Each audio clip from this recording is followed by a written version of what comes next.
Boa noite a todos, sejam bem-vindos à 22ª Semana de Engenharia, Arquitetura e Urbanismo da Universidade do Vale do Paraíba. Hoje nós teremos aqui a palestra Assessoria Técnica em Arquitetura e Urbanismo, com os palestrantes Rafael Pereira, do PEABIRU, Trabalhos Comunitários e Ambientais, e o Wallace Rodrigues, que é da CAUS, que é a Cooperativa Arquitetura, Urbanismo e Sociedade. Obrigado pela participação de vocês. A professora Fabiana Amaral agora fará a apresentação dos palestrantes. Em seguida, a gente dá início. Boa noite, então, a todas e todes. Hoje é um imenso prazer que a gente recebe esses dois arquitetos e urbanistas. Eu vou fazer uma breve apresentação da biografia deles e, na sequência, a gente já inicia aí a fala. Rafael Pereira é arquiteto e urbanista, membro da PEABIRU TSA, PEABIRU Trabalhos Comunitários e Ambientais. Também tem mestrado pela FAUSP sobre movimentos de moradia e reforma urbana em São Paulo. E hoje, atualmente, é professor da Unip de Sorocaba.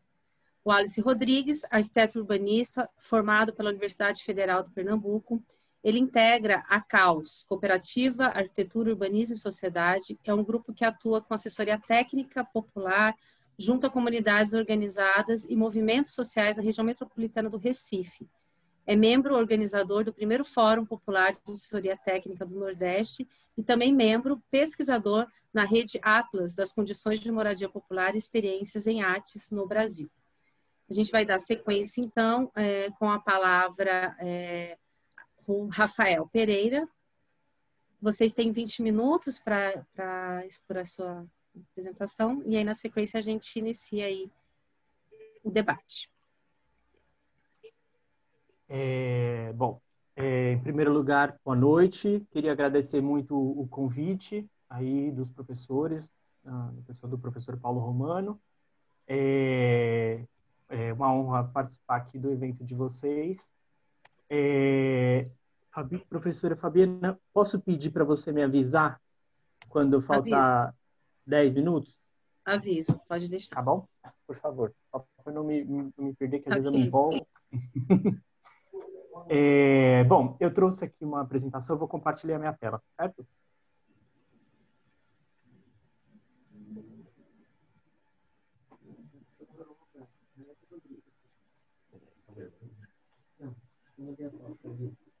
Estão vendo bem minha tela? Sim. Bom, gente, então, a apresentação que eu estou trazendo essa noite aqui para o nosso debate é um pouco pela encomenda que o professor Paulo colocou para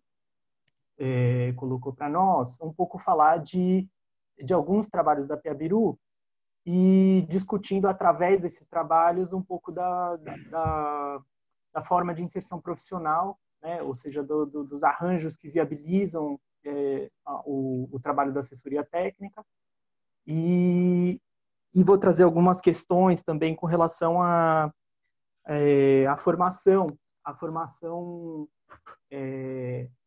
que a gente entende que seja desejável, que seja muito pertinente para o trabalho da assessoria técnica e nesse campo que a gente atua, né? Bom, então, o título dessa apresentação, Assessoria Técnica na Política Pública e na Luta pelo Direito. Esse título, na verdade, ele resume o marco do que a gente entende por assessoria técnica, né? Então, isso não é uma coisa óbvia, tem diferentes grupos, têm diferentes entendimentos até sobre o que é assessoria técnica e o que não é. E aí acho importante pontuar esse nosso entendimento, que a gente entende que a assessoria técnica para habitação e interesse social, ela é um campo que deve trabalhar no marco do direito, né? Da universalização do direito e da luta pelo direito, né? Quando o direito ou ele não existe ou ele está sendo violado, né?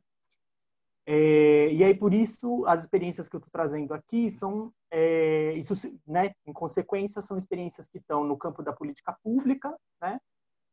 Quando aí a assessoria técnica trabalha operando a política pública, e algumas outras experiências na luta pela efetivação, em trabalhos que estão fora da política pública, mas na luta pela efetivação de direitos, ou seja, pré-política pública, né? Bom, então aqui falando um pouco sobre a primeira experiência que eu estou trazendo aqui, é do Hotel Cambridge, que é uma ocupação, ela aqui em São Paulo, é um edifício, né? Na verdade, um edifício antigo do início do século XX, acho que eu não lembro exatamente de qual década que era, mas era um hotel num tempo em que o centro da cidade de São Paulo aqui era uma área de alta renda, e foi com o processo de saída das elites do centro de São Paulo, ele acabou sendo abandonado, e aí, por diversas vezes, ele foi ocupado por alguns movimentos de moradia, e aí, um processo longo de lutas pela desapropriação do edifício e pelo atendimento em programas habitacionais, finalmente ele foi contratado pelo Minha Casa Minha Vida Entidades, né? É o movimento do Sem Teto do Centro, MSTC. Então, eu vou passar algumas fotos aqui para discutir um pouco de que maneira que a gente se insere no trabalho e como que se dá a relação com esse movimento de moradia. Ah lá, eu não sabia, trouxe aqui. Década de 50, a inauguração do hotel, né? Desse Hotel Cambridge. Aqui uma foto da ocupação, ele foi ocupado diversas vezes, ocupa, reintegra, né? Bom, e aí a assessoria técnica, ela é um processo multidisciplinar, né? Então, que vai além não é um trabalho especificamente de arquitetura, embora evidentemente que o conhecimento e a disciplina técnica da arquitetura, da engenharia, são muito pertinentes, né? Mas estou trazendo aqui essa foto para dizer que a gente se, diferente de um cliente comum, assim, né? De um cliente privado, a gente está tratando de um parceiro que é coletivo, né? Então, então a gente faz assembleias com a base desse movimento. E aí o processo de construção do projeto, ele se faz de uma maneira também que envolve a participação desses futuros moradores, né?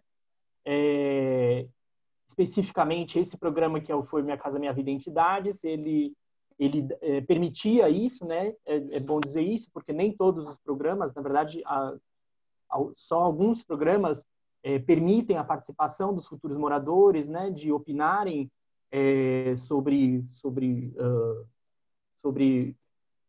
aspectos do projeto. Nesse caso, essa é uma oficina de áreas comuns, né? Então, as áreas comuns do condomínio foram discutidas, foram colocadas possibilidades, limites, é claro, os limites de orçamento, limites técnicos da obra e tal, mas dentro desses limites as famílias puderam participar e se colocar e falar um pouco dos seus desejos e da especificidade dos modos de vida desse grupo especificamente, né? Ou assim, tô pensando que ela tá pensando em fazer o contrário, entendeu? Aquilo que a gente conversou antes. Vou tentar desenhar aqui e te mostrar.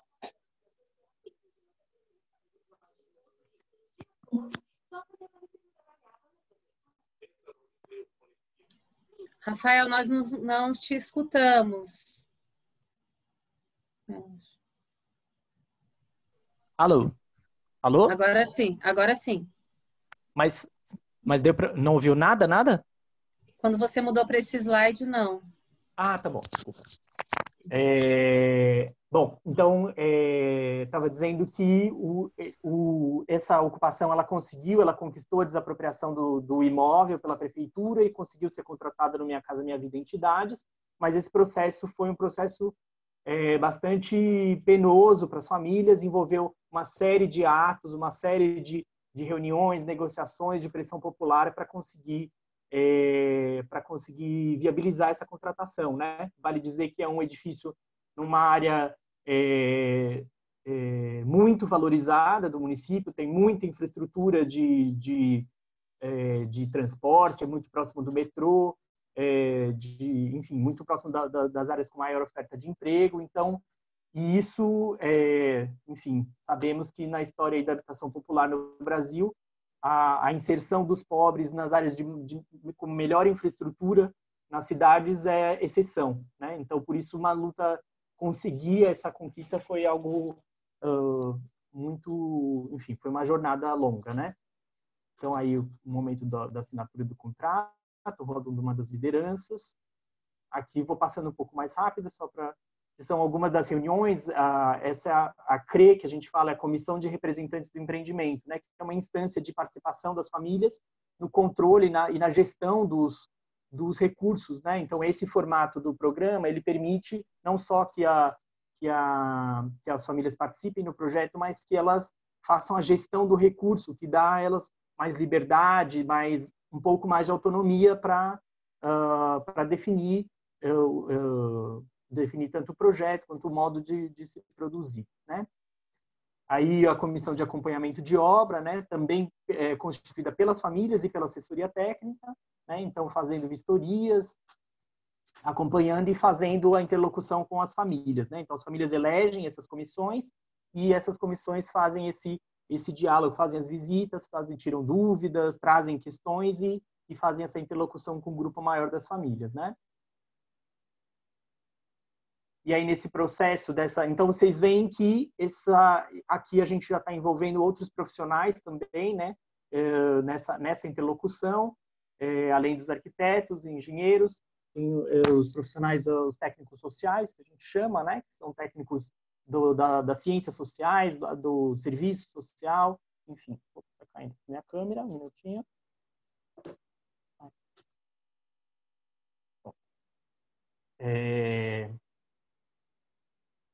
E aí, nessa relação com as famílias, vão se constituindo diversas comissões de acordo com os temas, de acordo com o andamento da obra, esses espaços de interlocução, de participação e de gestão das famílias no processo.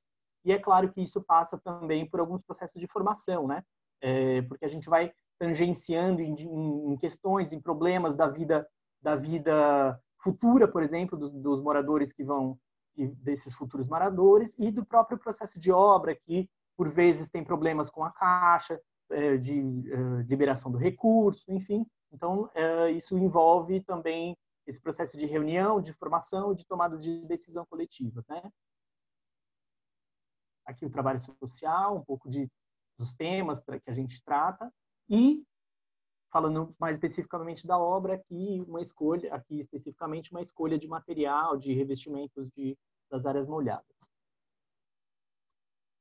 Bom, então esse foi um trabalho então que é um trabalho com política pública, né? Então está conectado. Então a assessoria técnica ela é contratada pela associação, pelo movimento de moradia, aí nesse caso, né? E ela é remunerada pelo recurso do projeto, por esse contrato do programa. E aí então a gente estou tentando explicitar de que maneira que a gente está e como que a gente está, porque é uma dúvida muito recorrente que a gente tem visto. Legal, gosto desse campo, mas como é que trabalha? Eu consigo viver disso? É filantrópico? É gratuito? É voluntário? Então, a gente um pouco tentando elucidar como é que se dá essa inserção profissional via programa público, né, nesse caso. E aqui, então, vou trazer algumas outras experiências fora da política pública em processos de luta, né? Então, esse aqui é o da Favela da Paz, que é uma outra experiência na Zona Leste de São Paulo. Possivelmente, vocês já devem ter ouvido falar do estádio do Corinthians, o Itaquerão, que acho que foi sede da Copa do Mundo, né? E aí, o contexto da Copa do Mundo, esse é um bairro que é uma periferia média, né, de São Paulo, já foi um bairro periférico, hoje em dia já tem uma infraestrutura bastante consolidada, E é uma área que está assim, que na ocasião, esse trabalho foi em 2012, 2013, e na verdade ele ainda continua um pouco nesse um contexto semelhante. Nesse momento era alvo de obras relacionadas à Copa do Mundo, né? Obras viárias, obras e as próprias obras do estádio, e também obras de um parque linear que estava no contexto de uma operação urbana ali, ou seja, tá uma efervescência de transformação urbana nesse trecho da cidade. E, evidentemente, assanhando um pouco o interesse do mercado imobiliário, né, uma área com essas obras tendendo a trazer valorização imobiliária, portanto, fomentando esses negócios e, em consequência, também criando as situações de ameaça de remoção, né? Então, a Favela da Paz é uma delas, mas havia outras também nesse mesmo contexto, outras favelas também nesse mesmo contexto, né? Então, esse trabalho, o que a gente realiza é um plano popular alternativo, né? Um plano urbanístico feito junto com as famílias, né? Com a comunidade ali que estava organizada em torno desse coletivo Comunidades Unidas de Itaquera, que foi uma associação que foi criada nesse contexto, né? E aí vale mencionar que, então, na verdade, assim, de forma bem concreta, o que estava acontecendo é uma favela, essa favela que eu vou passar aqui só para vocês verem a paisagem, né? Então, essa favela que ela está embaixo de uma linha de trem, ou é do metrô, agora não estou me lembrando, do metrô, assim, sopraram para mim aqui, do metrô, e está entre a linha do metrô e essa linha elevada e o córrego, né? Então, digamos que é uma área assim, que é uma linguiça e que está um pouco limitada do ponto de vista de construção legal por essas duas, né, uma faixa não edificante da linha do metrô e também pela pela área de proteção permanente desse córrego, né? Então, e aí o que a gente vê é que tem várias, é uma favela que tinha por volta de 300 famílias e que a gente vê aí que uma parte delas aí tá bem na beira do córrego e tal, e esse córrego tem um regime que vez por outra sobe e, enfim, causa os transtornos que a gente já conhece, né? Mas aí, então, voltando então essa é a situação, e aí a Prefeitura de São Paulo, de uma forma não muito clara, não oficializada, mas estava ameaçando de diversas maneiras essa comunidade de remoção, e aí sem uma proposta clara de atendimento, nem de como atender e nem de onde atender, né? Porque também o procedimento mais recorrente no atendimento habitacional para a população de baixa renda é o atendimento numa situação, em geral, de pior qualidade urbanística do que a pessoa morava antes, né? Então, numa situação mais periférica, num lugar com menos infraestruturas e serviços, etc. E, dessa vez, da mesma forma, a prefeitura não tinha uma proposta clara, sinalizava, por vezes, com atendimento, mas sem então, compromisso formalizado, que garantisse formalmente o que é o direito das pessoas, né? A gente não está falando de um favor, a gente está falando de um direito constitucional. Então, nesse contexto, então, a comunidade se organiza em torno desse coletivo Comunidades Unidas de Itaquera, e aí procura o Instituto Polis e a FEABIRU, e a gente faz um grupão, digamos assim, um grupo técnico, para elaborar um diagnóstico comunitário jurídico, social e urbanístico, né? Para subsidiar as negociações desse coletivo junto ao poder público, né? A prefeitura. Esse era o momento em que tinha uma comissão da Presidência da República que estava fazendo visitas a territórios que estavam sendo ameaçados de remoção, né? No contexto das obras da Copa das Confederações. A gente teve um período de uma série, né, de grandes eventos que estavam ensejando essas ameaças de remoção. E aí, por fim, a gente propôs cenários de intervenção, né? Então, que eu vou mostrar cenários de intervenção, tendo como pressuposto o direito à permanência das famílias, evidentemente com melhorias, porque claramente elas viviam uma série de situações de precariedade, né? Mas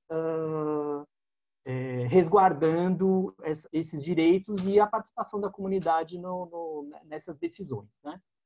Então, esse processo envolveu uma série de reuniões com as famílias, né? Processos também de formação, de reconhecimento desse território e dessa dinâmica econômica e urbana que estava em curso, né? Então, aqui nesse polígono vermelho aqui tracejadinho é o lugar da comunidade. Vocês vejam, esse é uma foto, é um dos poucos documentos oficiais, e vejam, é só uma foto, que foi da prefeitura com uma ideia do que se queria, que se desejava, se projetava para essa localidade. E aqui dentro desse polígono, vocês veem só árvores, né? Onde existiam 300 famílias, só havia árvores. Então, a proposta é que eles transformassem as famílias em árvores. Então, aqui a gente vê esse contexto aí com diversos equipamentos, né? O poupatempo, o metrô, um shopping, o próprio estádio aí, compondo aí uma localização muito interessante, e o próprio parque linear, que, né, nas discussões a gente tratava dessa questão do parque, que ninguém era contra o parque linear, mas apenas que se contemplasse o atendimento, porque não contemplar o atendimento das famílias no bojo dessas obras, né? Não simplesmente ignorar e passar por cima da existência delas.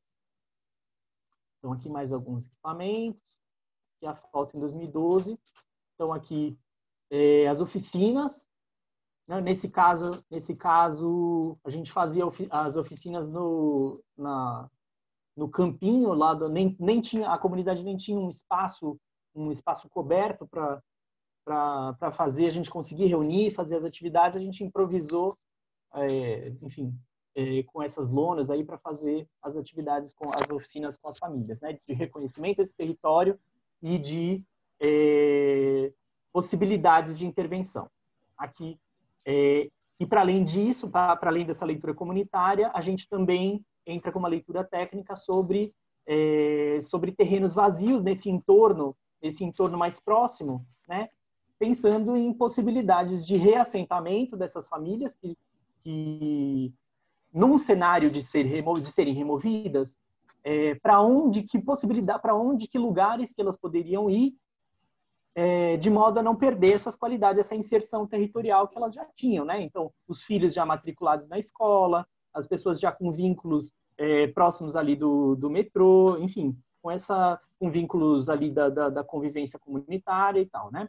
Então, dessa forma, o que a gente coloca, a gente constrói junto às famílias, são esses cenários, né? Então, nesse sentido, se for para primeira coisa é questionar essa ideia que estava sendo colocada pela prefeitura de que tem que sair.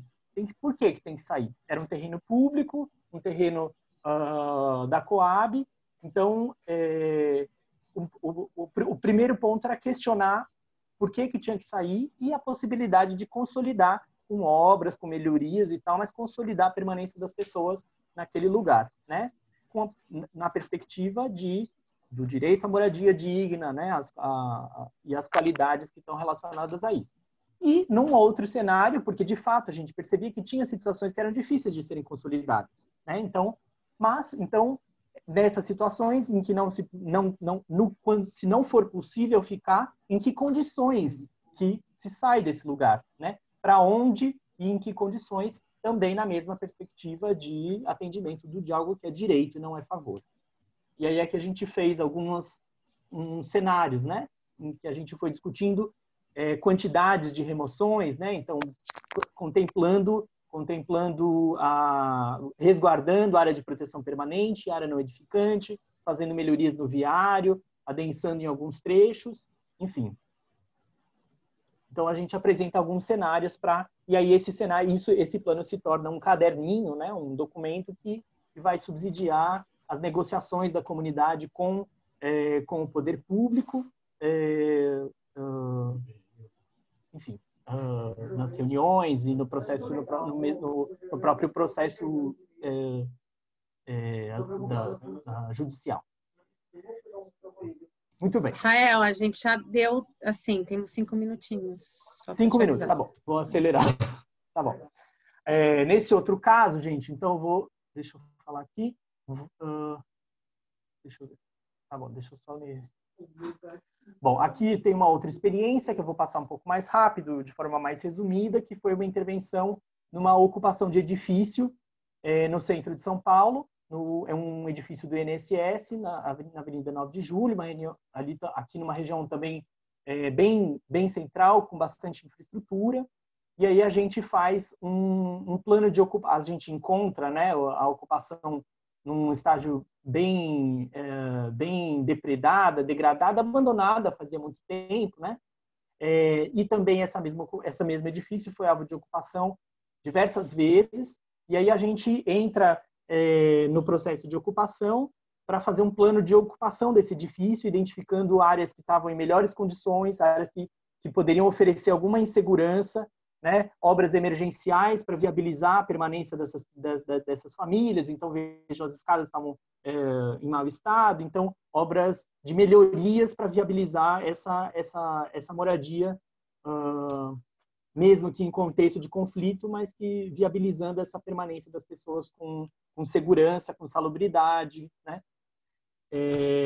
Muito bem. Aqui uma outra situação de uma ocupação de terreno em Guaianazes, que é um bairro já bastante mais periférico de São Paulo, em que a gente entra fazendo um plano de um parcelamento do solo dessa ocupação, com uma perspectiva futura de que ela seja regularizável, né?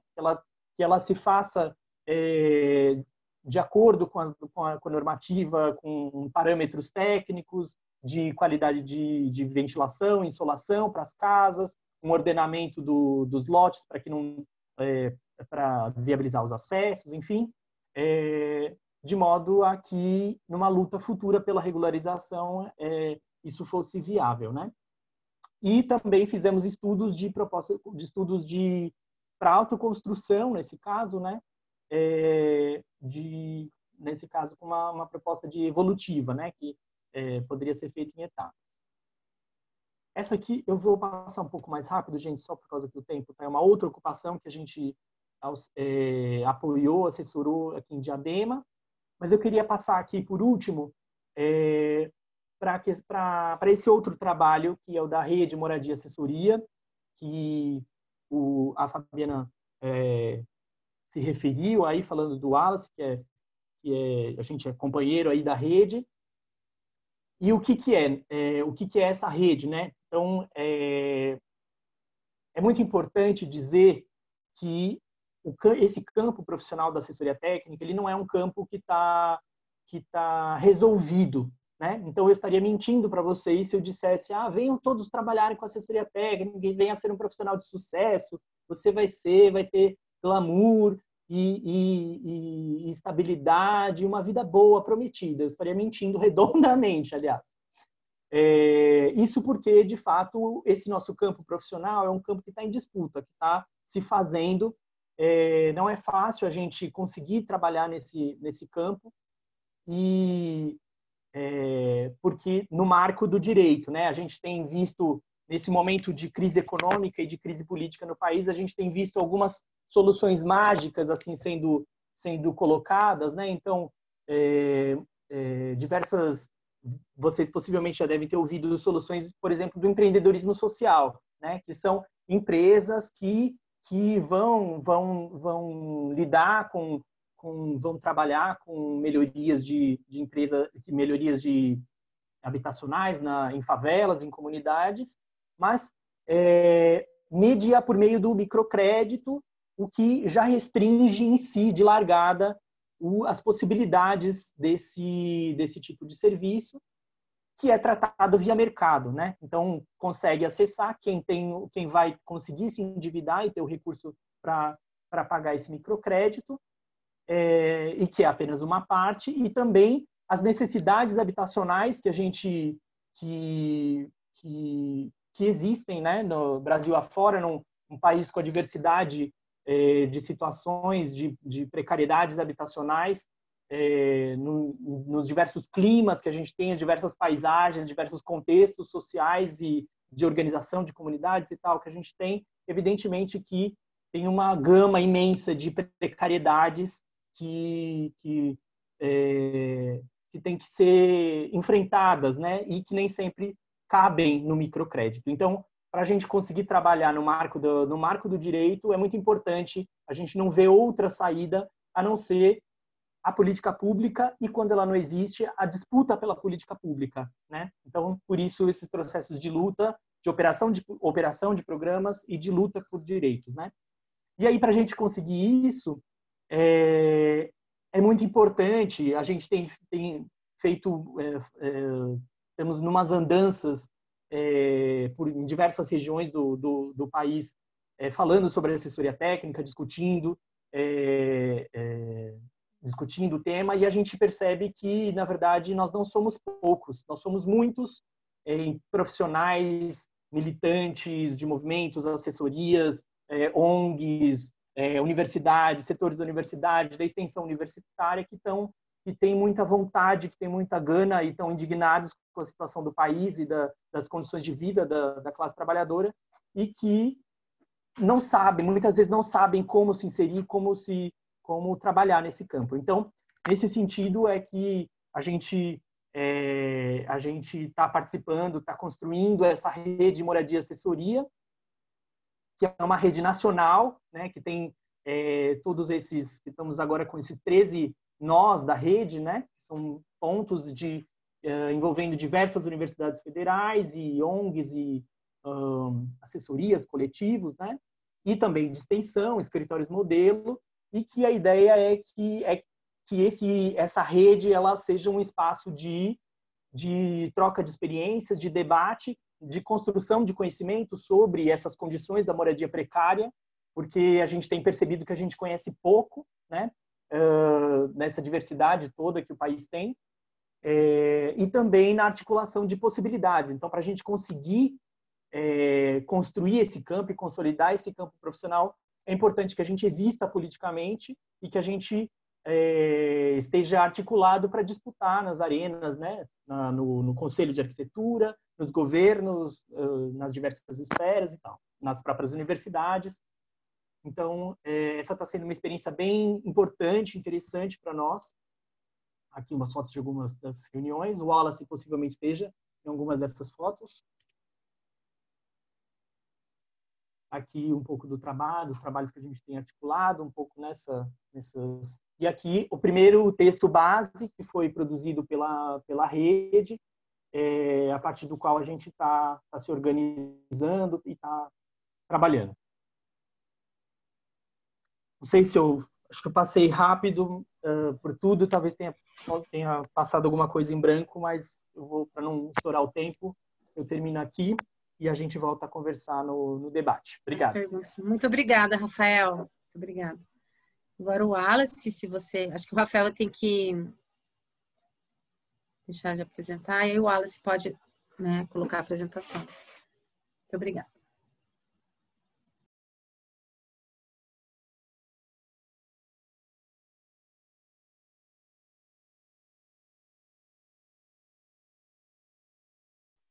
Vocês estão me ouvindo bem?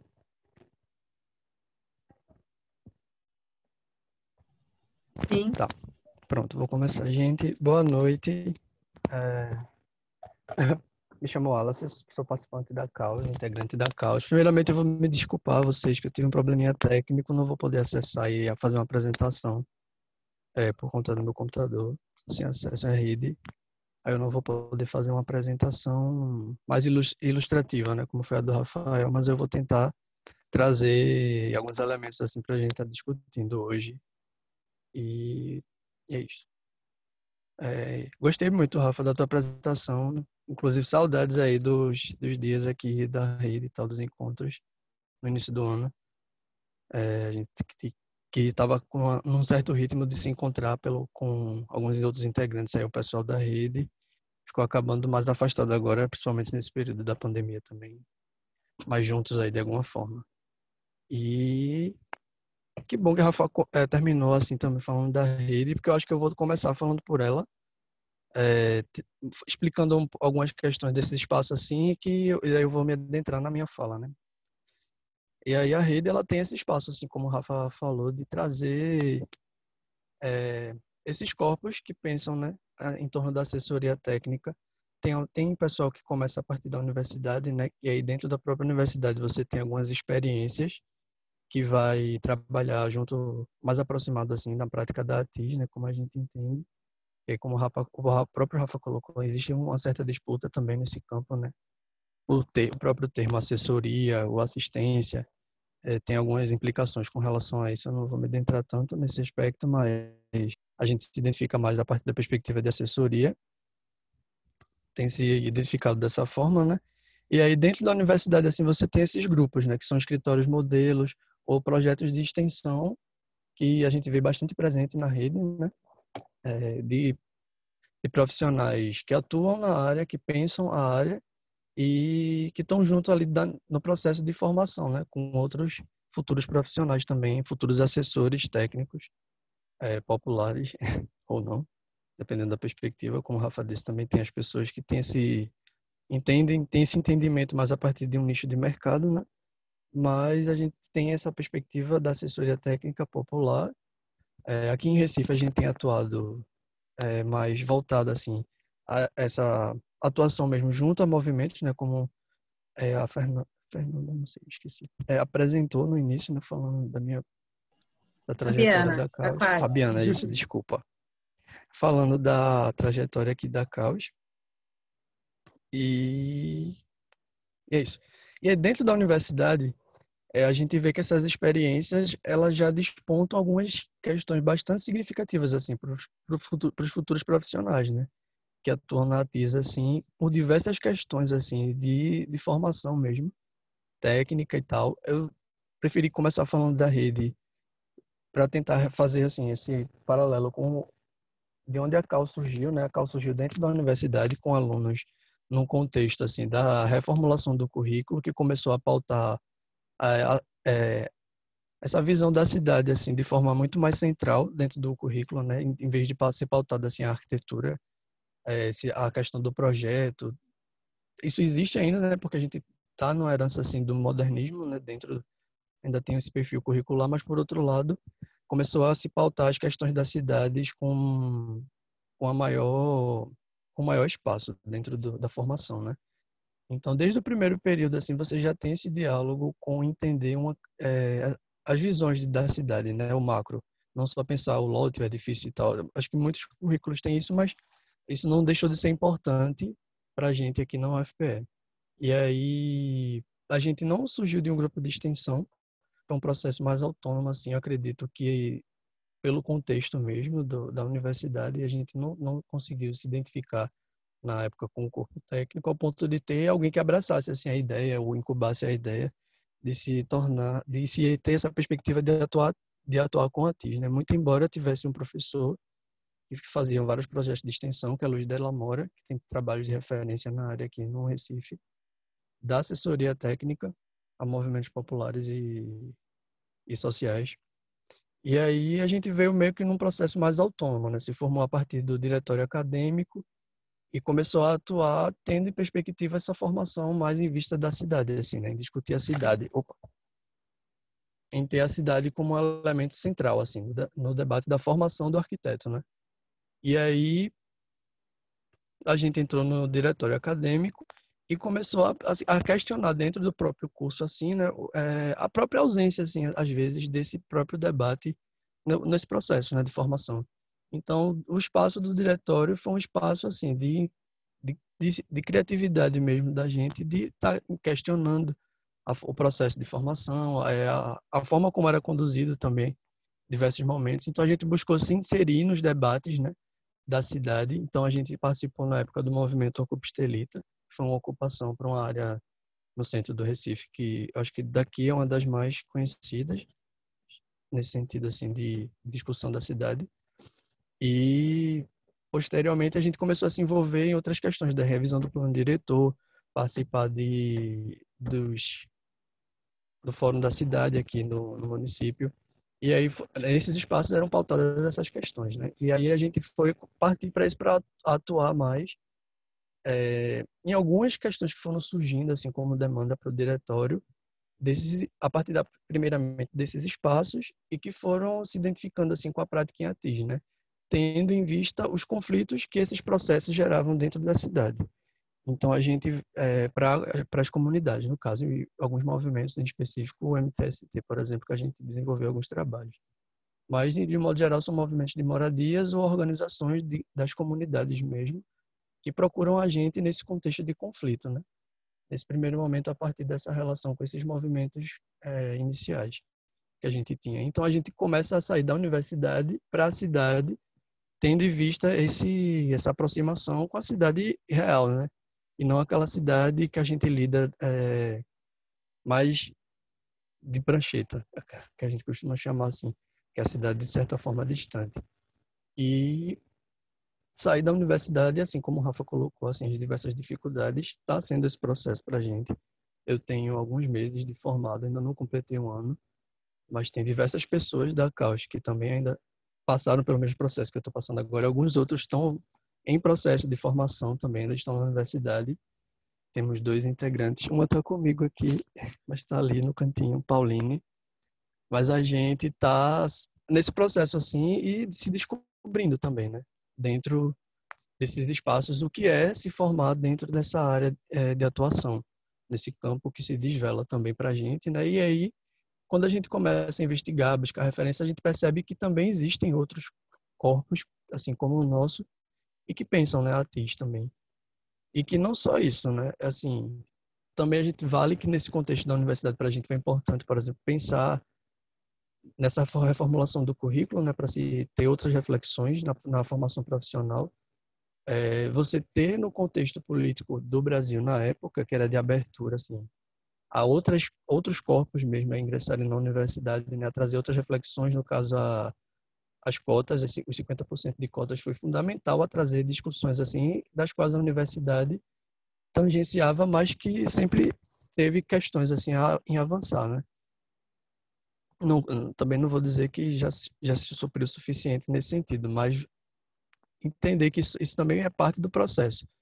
E que dentro disso também tem as dificuldades, né? Você sair da universidade, tem um campo profissional que não é você não tem, a gente pensa o campo profissional a partir de uma perspectiva política, né, de tentar conseguir viabilizar as questões das quais a gente pauta, como o Rafa bem colocou, no acesso a direitos, a movimentos e grupos organizados assim em contexto de conflito, mas especificamente aqui a gente é a CAUS, mas de um modo geral entender isso politicamente, né? Enquanto política pública também, justo por essas diversas interfaces da qual nessa atuação tem, assim, do direito à moradia e acessar a moradia e outras questões da cidade também, né? Direito à cidade. E me perdi um pouquinho, só um instante. Deixa eu ver meu tempo.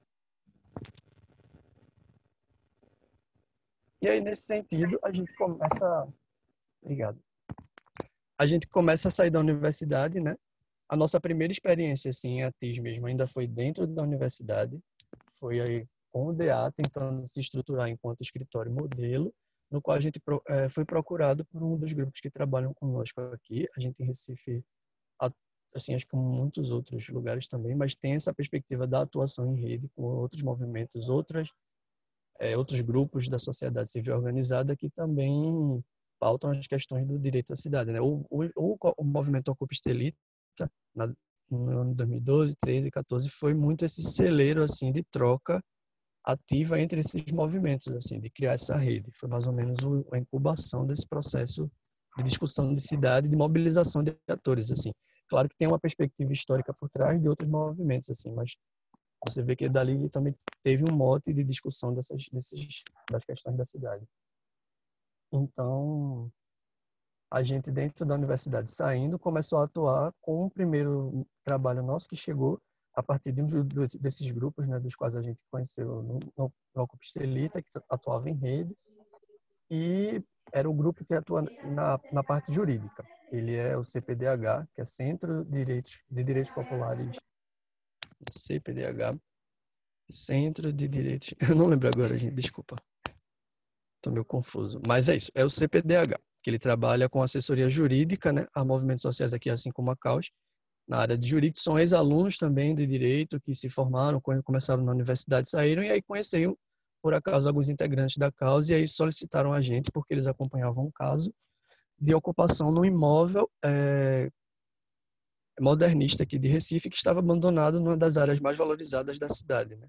E aí essa foi a nossa primeira atuação, assim, porque eles estavam sofrendo com um processo de reintegração de posse, né, uma possibilidade de reintegração de posse, junto com os pedidos de despejo emitidos pela prefeitura, a Defesa Civil da prefeitura, pelas questões da ocupação em si, né, da forma como foi ocupado, do tratamento da edificação, que ficou exposta a algumas questões do processo de ocupação mesmo, né, de ser deteriorado, e que acabava tendo essa perspectiva do risco, né, inserida e causando esse conflito, no caso, com a possibilidade de remoção. Então, a gente entrou na época para fazer um plano de trabalho, basicamente, buscando entender o que era que a gente podia atuar, né, enquanto estudante de arquitetura, qual era a ferramenta que a gente poderia politicamente utilizar ali naquele meio. Então, a gente ainda era centro acadêmico, pensou em formar o escritório modelo nessa perspectiva, procurar um professor que topasse a ideia, né, porque tem que ter essa tutoria. Então, a gente conseguiu uma ajuda do professor Bruno Lima, que estava na época, tinha acabado de entrar no ensino da graduação, na UFPE, e aí ele começou a fazer essa tutoria para a gente nesse projeto, né? E ele explicou que essas questões técnicas, né, de se ter um plano de trabalho, que pudesse guiar as ações ao longo do tempo e que estruturasse essa organização das ações, né? Ser faseado, etc. Isso aqui eu estou dando mais um exemplo mesmo, né? Mas aí esse foi o primeiro caso que a gente pegou nesse sentido e que lidava com a ocupação de um imóvel, né, numa área valorizada da cidade que tinha esse interesse e dali existia uma certa perspectiva de conflito, assim. E a gente vinha com um instrumento ou tentar pensar um instrumento técnico, político, construído junto aos moradores. Em certos momentos ele tem esse caráter mais técnico, em certos momentos ele pode ter essa perspectiva de validar mesmo, né, de você de ter sido construído junto a quem está ali habitando, justamente também porque de partir da importância de você, de fato, poder compreender a melhor solução possível ali naquele espaço, né? Então a gente pensou nesse plano de trabalho que pudesse guiar as ações. E aí, para dizer que é difícil, a gente ainda está na fase 1 ou 2, isso faz 5 anos de implementação, então a gente tem bastantes percalços assim nesse processo de se estruturar, de entender até os limites do que a gente aprende dentro da universidade, assim, né? Quando você sai, no sentido de que nem todas as fórmulas a gente aprende nesse espaço. Ou em nem todos os espaços existem as ferramentas necessárias para você compreender, de fato, assim, essas questões. Mas quando a gente sai da universidade, isso se desvela como um desafio, assim, enriquecedor também, né? De você encarar isso como uma possibilidade de construir outras possibilidades seja para atuação, seja para poder construir propostas políticas assim e que seja alinhada, né, a essas demandas históricas, no caso. Nossa. E é isso, a CAUS tem atuado basicamente assim nessa perspectiva de prestar assessoria a esses movimentos ou grupos que estão nessas questões de vulnerabilidade ou em algum contexto de conflito. Um outro caso que eu posso citar né, que tem muito a ver até com o processo de formação nosso, é o da Muribeca e o de Caranguejo, que são comunidades distintas, mas que a gente, por exemplo, na universidade, tem um processo de aprendizado, né, onde é ensinado a gente a fazer um diagnóstico, a fazer uma leitura prévia, a construir aqueles mapas que todo mundo conhece de uso, de fazer leituras, ir a campo e tal, mas que nem mesmo durante a técnica a gente é sensibilizado assim posso dizer, no sentido de poder desvelar de fato o que existe dentro desses territórios, né? Então a gente muito do que é né, de necessidade assim dos territórios a gente aprende indo a campo e construindo junto com os moradores assim essas soluções, né? Essas tessituras assim que a gente pode chamar de soluções e de estratégias políticas mesmo assim de permanência, né? Tendo em vista que a gente atua muito mais nesse contexto de conflito. E um dos casos, como retomando, era o da Muribeca, que onde a gente pensou inicialmente assim, em implementar um plano urbanístico comunitário que se assemelha bastante até com outros instrumentos dos meninos, como o Rafa também colocou, em algumas outras assessorias técnicas, quando a gente para pensar, mas que ele pensava, por exemplo, a Moribeca é um conjunto habitacional aqui numa cidade da região metropolitana do Recife que tem 70 blocos, daqueles blocos tradicionais do BNH. Então, você imagina que é mais ou menos 2.800 apartamentos, se não me engano, e que hoje ele se encontra completamente demolido por conta das condições pelas quais ele foi construído, da técnica ter sido aplicada errada, né? Então, foram surgindo algumas, ele é da década de 80, foram surgindo algumas questões de estruturais, né, da própria edificação, por conta do processo construtivo ser errado, incompatível com o terreno, e surgiu essa grande demanda, assim, de praticamente 10 mil pessoas de um bairro quase, correrem o risco de serem removidas. No caso, quando a gente conheceu, eles já tinham sido removidos, né? Mas a gente entrou meio que nesse processo, assim, foi um conflito tão marcante para a gente, que a gente conheceu a área já sem moradores, e aí quando a gente conheceu, a gente pensou num instrumento de luta, assim, que era, a gente vai pensar um plano urbanístico de reocupação da área e que tivesse a cara dos moradores de lá, né? Os ex-moradores, os moradores que construíram o bairro ao redor também, que consolidaram, né? Mas a gente não pensou que essa demanda de se construir o bairro, de se construir esse plano urbanístico, ela também era atravessada pelo próprio conflito, né? Que estava em processo de catarse, assim. Então, isso a gente não aprendeu na universidade, a fazer planejamento urbano ou pensar isso politicamente, sendo atravessado por milhares de demandas de do dia para a noite se construir uma matéria jornalística, de se pensar em filmar o processo de demolição para ser um resgate histórico, um registro histórico dessas edificações que foram todas demolidas posteriormente. Enfim, conseguir dar voz a essas questões, né, para tendo em vista a permanência dos moradores e a diversas outras questões também. E é isso, assim, a gente não aprendeu isso na universidade. Foi um desafio enorme, assim, para a gente. Está sendo ainda, porque não acabou. É uma pena que eu não tenha os subsídios técnicos aqui suficientes para ilustrar para vocês, em fotos e tal. Mas vocês podem estar seguindo a página da gente no Instagram, que é @causcooperativa,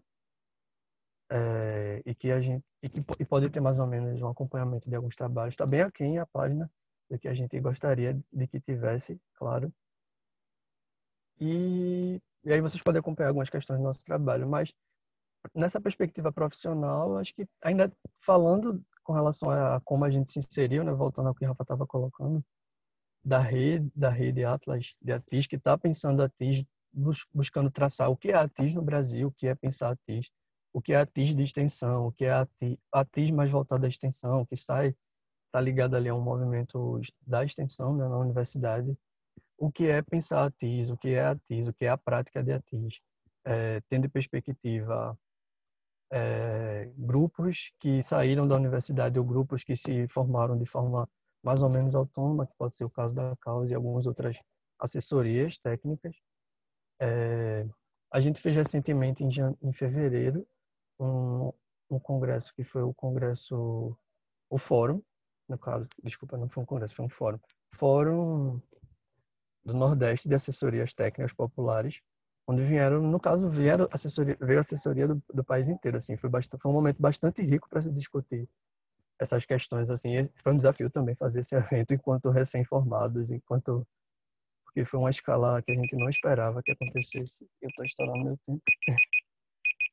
Mas lá a gente pode trocar algumas figurinhas, assim, sobre quais são esses desafios de ATIS, e da atuação em si. A gente levou o pessoal, assim, não é que levou, né? A gente buscou ter esse cuidado também. Tipo, a gente entende muito do que a gente entende por ATIS não parte só da academia, né? A academia é um dos espaços dos quais você pode pensar soluções para a sociedade, né? Pensando nessa visão, assim, pensando nessa perspectiva, então a gente pensou, por que não essas pessoas, por que não a cidade também não está dentro desse espaço, né? Acho que foi a gente também por questões de limitações diversas, não foi da forma como a gente planejava, assim, mas já foi extremamente satisfatório da forma como aconteceu, foi massa.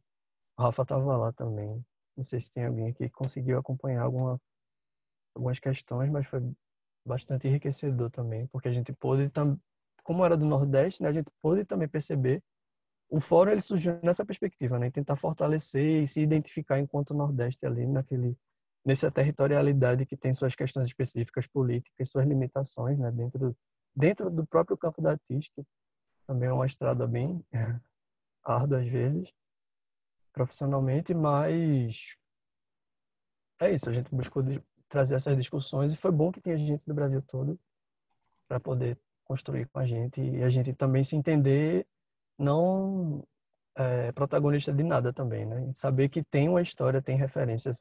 A gente precisa fortalecer essas questões, né? Poder, como às vezes conheço o Caio, eu acho que o Rafa também, e a Karina Serra, que é lá da USP, eles fazem umas sementinhas que saem plantando às vezes em alguns lugares e vão fazendo essa estrelinha da Tissa aí, mais assumir ou ter outros alcances, né? E eu acho que é isso, gente.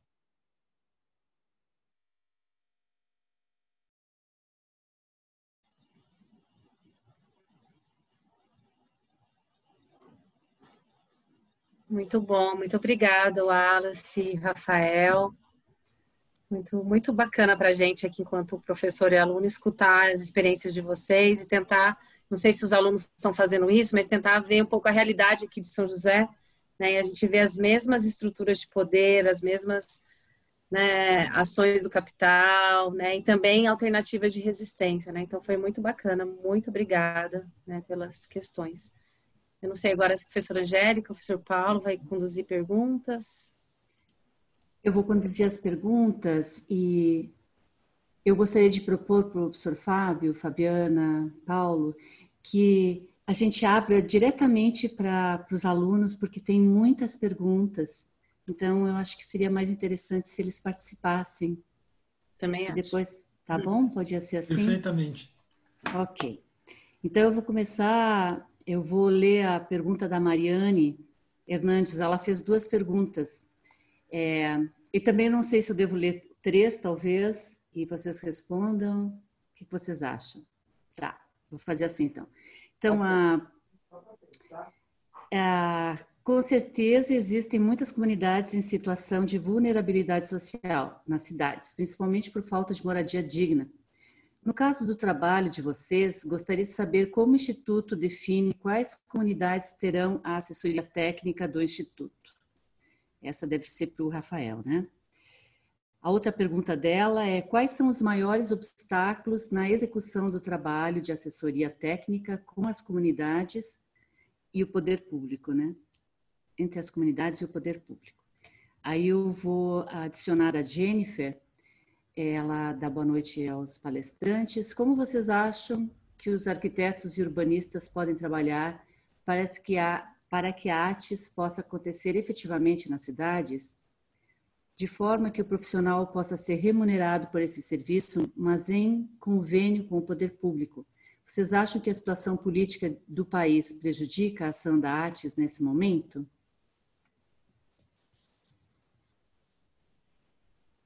Eu acho que o Rafa pode responder e depois o Wallace.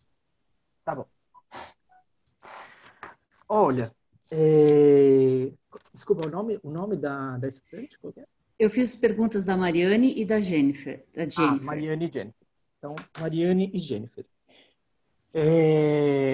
Vou começar pela da Jennifer, que eu acho que dá um gancho melhor. Olha, Jennifer, a situação política do país, ela é a base do nosso trabalho. Então, assim, a questão é, deixa eu ver como eu coloco isso.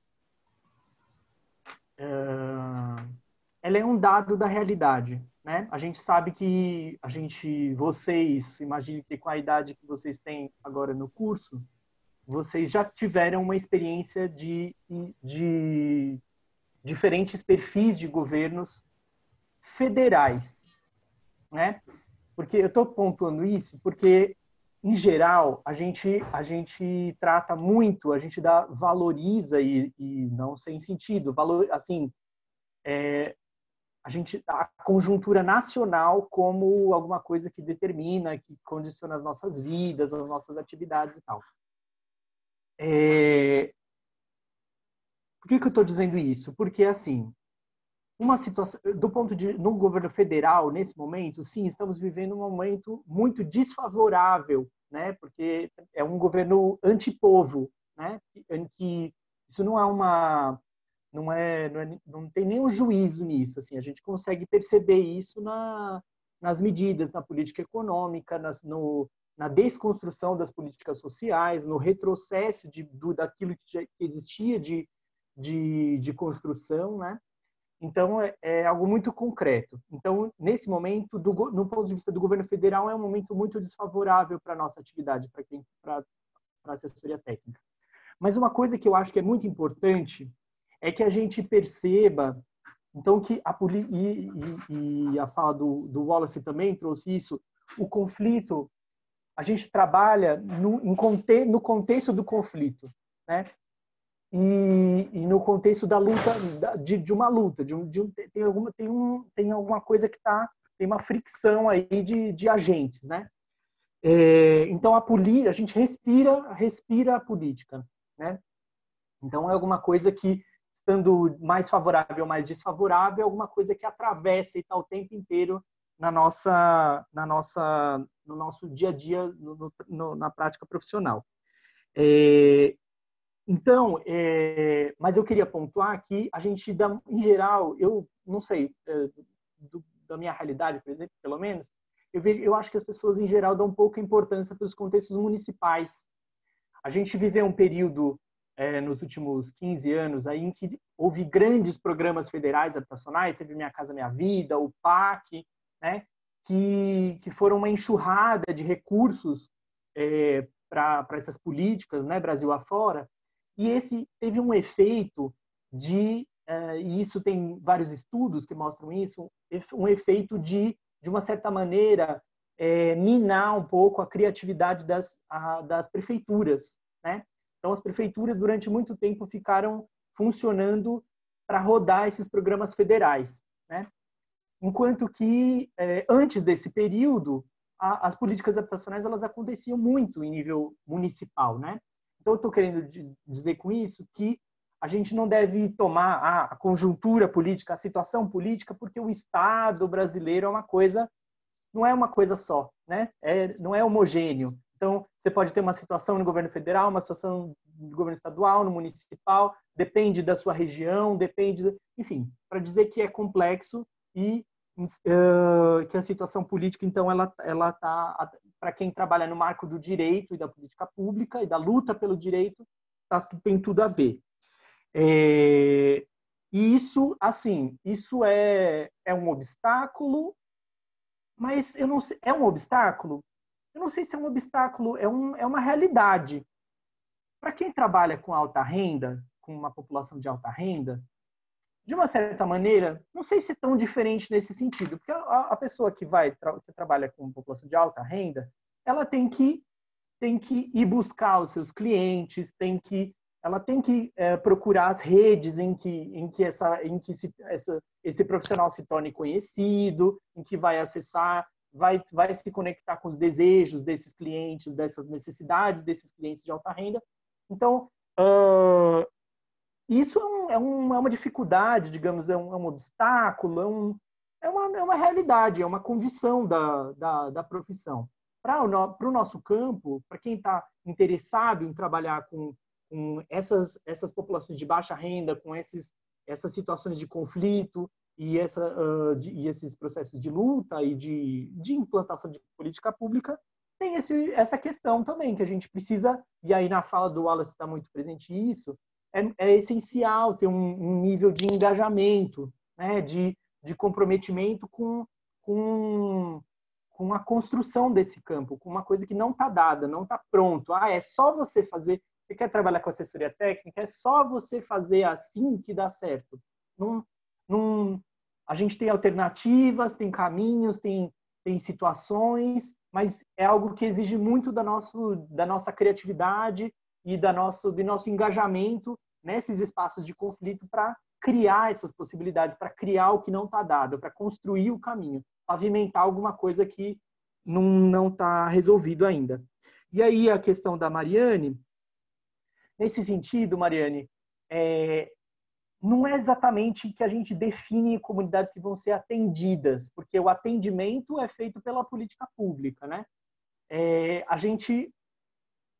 Quando a gente está, por exemplo, o primeiro exemplo que eu trouxe de trabalho que foi do Cambridge, que foi dentro da política pública, dentro de um contrato de Minha Casa Minha Vida, né? A reforma de um edifício e tal, enfim, na verdade foi a gente que foi escolhido, não foi a gente que escolheu. Então, o movimento, o MSTC, o Movimento de Moradia, Movimento Sem Teto do Centro, nesse formato, que é um formato autogestionário, né? Isso é uma coisa interessante, porque nesse formato, o movimento tem autonomia para escolher, para fazer um projeto próprio e para escolher quem vão ser seus técnicos, né? Então, nesse sentido, a gente foi contratado pelo movimento. Então, a gente não escolheu, a gente foi escolhido. E nas situações de conflito, varia muito. A gente tá, como eu disse, a gente é obrigado, e se a pessoa não gostar, não tiver prazer em fazer isso, dificilmente ela vai conseguir estar nesse espaço, mas a gente tem que ter um engajamento nesses espaços de conflito, né, em mobilizações populares, tá? Tem que estar conectado com esse fervor das lutas populares, e aí essas redes, da mesma maneira como o cliente de alta renda tem que estar conectado com as suas redes, tem que ir na vernissage para existir, né, tem que ter enfim, um portfólio, não sei o quê. Da mesma forma, para a gente que trabalha nesse campo, a gente tem que estar conectado com as redes e ir conhecendo esses agentes, né? Então, aí para finalizar, a pergunta que muitas vezes fala, mas como é que você chega no movimento? Então é isso. Como é que você chega? Participando dessas redes, se fazendo presente de uma forma descendo do pedestal do técnico, né? Que muitas vezes a gente se forma numa perspectiva de ser um técnico culto, que sabe o que é bom para o outro, que conhece melhor do que o outro sobre a sua própria realidade, né? E aí é muito importante que, nessa perspectiva, a gente participe dessas redes e dessas articulações com a disposição de construir junto, né? Acho que é isso. Não sei se eu respondi. Qualquer coisa pode perguntar de novo.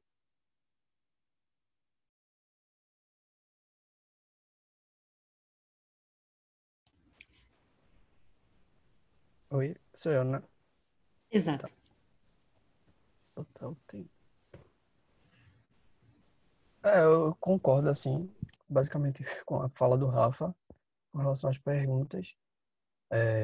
Eu vou começar mais ou menos de trás para frente, mas eu vou tentar responder todas as questões. É que, nesse sentido, assim, da atuação em ATIS, né, com relação à existência da demanda, ela é o que é essa demanda, né? Tipo assim, o que de fato é essa demanda por ATIs? Assim, acho que o que mais me aflige, às vezes, com relação não é nem como ela chega na gente, é mais o que é de fato essa demanda, assim, né?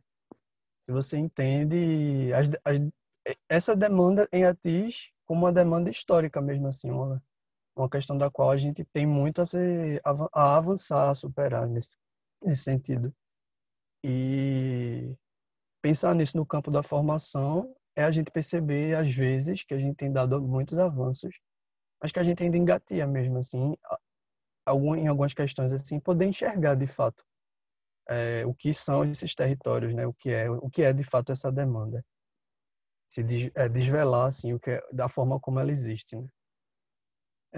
Por conta, às vezes, do próprio processo de formação, assim, que ele é extremamente importante, fundamental, mas como a Rafa colocou, ele é cheio de certos vícios, né, também, certas questões da formação em arquitetura em si também, né, de você se colocar nesse papel do técnico que de fato sabe e que às vezes não está muito disposto também a dialogar, né. Então, paralelo a todas essas questões que a gente tem discutido aqui, ou colocado, tem essa questão, às vezes, de se questionar, né? Enquanto profissional tendo essa perspectiva de atuação junto aos territórios, assim, de saber construir essas alternativas. Como é que você entende o que é a demanda do território? Como é que você constrói de fato o que está sendo demandado ali, né? Sei lá, o que é aqui, qual a necessidade daquela comunidade, o que, assim, pensando num produto, né, da nossa área, assim, qual seria um plano urbanístico que teria a cara daquela comunidade? Mas aí pode não ser só plano sobre se fazer um plano urbanístico, né? Você está construindo um instrumento, construindo um processo de luta ou dentro desse processo junto aos moradores, né? E pode muitas vezes ter que se beliscar assim para poder saber entender que nem a técnica às vezes não vai resolver tudo, né? Você tem que se sensibilizar para outros pontos. A Muribeca, por exemplo, a gente pode entender diversas outras questões de visões assim de que a gente só saberia estar estando junto aos moradores, né? Tentando isso minimamente, assim, construir esse processo junto com eles, né? Entender de fato essa demanda, assim, o que seriam esses moradores, o que é que de fato existiria ali de necessidade no território. Aí um exemplo que eu posso dar, por exemplo, é com relação ao CESAM, né? Que é um centro que existe lá de medicina fitoterápica dentro do Conjunto Muribeca, que hoje está demolido, mas o centro a gente conseguiu que ele não fosse demolido, e que são basicamente senhorinhas que vieram de vários lugares do Recife por ironia do destino, né, por um processo de seleção, em outras palavras, do Banco do BNH, elas acabaram sendo moradoras desse conjunto, construíram aquele bairro e elas mantinham, de certa forma, os costumes de outras que eram passados assim de mãe para filha de forma familiar, de cultivar ervas nos jardins das casas, né? Então elas resolveram fazer um centro, elas começaram a criar uma rede de economia local, por exemplo, de troca dentro da comunidade dessas ervas, tanto ao ponto de se chamar a atenção da Universidade Federal Rural da Universidade Rural Federal daqui de Pernambuco. E eu acho que eles participaram, assim, eu não tenho todas as informações, mas eles participaram assim desse processo de construção desse centro, né? Elas pudessem fazer essas ervas medicinais para tratar de diversas questões. Mas isso seria um ponto assim que para a gente passaria batido olhando dados do IBGE, por exemplo, ou a forma como a gente enxerga o território, ou é ensinado a enxergar o território, né? Então, o desafio assim de você estar na prática e entender essas diversas outras questões permeáveis, né, a essa atuação mais técnica, também diz respeito a essa demanda, né? O que é entender de fato é você entrar dentro de uma favela, dentro de uma comunidade e saber o que é melhor para eles, enquanto profissional também, né? Então a gente também enxerga o outro enquanto assessor técnico, né? Participante desse processo de construção também, porque ele sabe tão bem quanto a gente. Posso contar uma experiência assim que eu fiquei ali foi que foi a chave de virada assim na minha cabeça nesse sentido foi quando a gente foi na Paraíba, em João Pessoa, numa reunião do BR Cidades, regional aqui do Nordeste. E aí a gente ficou num hotel onde foi chamada, no caso, uma liderança comunitária para ela falar sobre a comunidade dela. E no outro dia a gente teve a oportunidade de fazer o passeio com um dos filhos dela, que é indígena e mora no centro de João Pessoa, por exemplo. Do lado do sítio histórico, ali, colado com o Mangue. Ele é uma comunidade indígena. Então, quando a gente conheceu, ele mostrou a gente para conhecer o território, né? E aí, conhecendo lá, a forma como ele apresentava a comunidade, ele falava como um arquiteto, por exemplo, um urbanista. Ele estava num processo de conflito, né? Tanto que esse era o motivo pelo qual eles estavam eles estavam lá no evento de certa forma integrados, para ser um momento de denúncia também do que estava acontecendo, né? E aí ele falava da comunidade, de como o poder público chegou lá com uma visão assim técnica, sei lá, pode ser, de criar uma outra coisa que tratorava a realidade da qual eles tinham ali com uma relação com o Mangue, uma comunidade que está ali, sei lá, 60 anos ou mais. E ele falava, aqui tinha uma rede, aqui era onde a gente estendia todas as redes e todo mundo vinha de tarde ficar aqui, uma praça, digamos. Ali tinha a árvore mais antiga, viu? A prefeitura criou um calçadão aqui, nem fez o calçadão e tirou tudo. A gente já tinha tudo o que precisava. Algumas questões, óbvio que a técnica vai trazendo para a discussão, mas esses processos assim de ouvir nos desvela assim muitas questões da formação, né? De se sensibilizar essas questões assim, de entender de fato quando você tá mais a par, e aí tem muito a ver com o que o Rafa fala, né? De estar engajado e estar participando desses espaços de luta, muitas respostas à própria luta, assim, nesse sentido, ela vai lidando, né? Você vai construindo também, você tá ali botando um tijolinho de alguma forma. Então, pensar ATIS politicamente hoje, a gente não pensa só nessa perspectiva profissional, né? De não ter tanta dor de cabeça, ter dinheiro no final do mês, por exemplo. Mas, porque, por exemplo, a grande parte da causa, acredito, grande parte da galera que trabalha com assessoria também em São Paulo, tem essa vida dupla que a gente chama, né? De trabalhar em assessoria, mas ter que estar dentro de um escritório fazendo renda, ou estar virando noite fazendo um projeto ou outro para poder se sustentar. Enfim, acho que é isso também. As dificuldades, né? Mas é isso, entender essa demanda assim é uma loucura também. E a luta me dá muito dessas respostas pra gente, assim, você tá dentro desses espaços. Eu acho que, não sei se foi tão, mas... Obrigada. Temos tempo, Fabiana, para mais perguntas? Sim, temos sim. Ok. Então, eu vou ler a pergunta do Alexandre. O Brasil tem um déficit habitacional de aproximadamente 8 milhões de moradias, segundo o estudo da Fundação Getúlio Vargas. O dado é de 2015. O mais recente, e tem como base a Pesquisa Nacional por Amostragem de Domicílios do IBGE. A pergunta é essa: será que o projeto de lei para baixar os impostos em materiais de construção ou um projeto de fácil construção com material barato resolveria esse problema? Pergunta da Natália. Existem dificuldades em esclarecer para as comunidades a importância e diferença entre regularização urbana e regularização fundiária? Aí eu vou fazer mais uma, né? Um grupo de 3, assim, tudo bem? Que é do professor Roberto.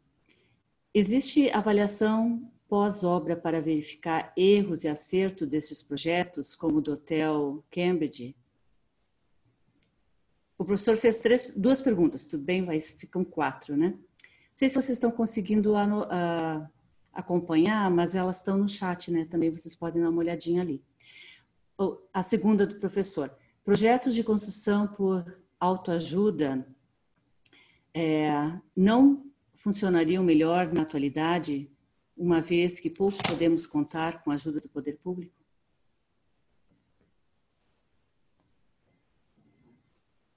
Então, acho que o Rafael podia... Vou inverter agora, talvez? Não sei o que vocês preferem, pode ser?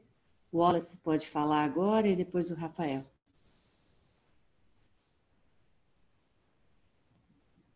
Wallace, você está ouvindo?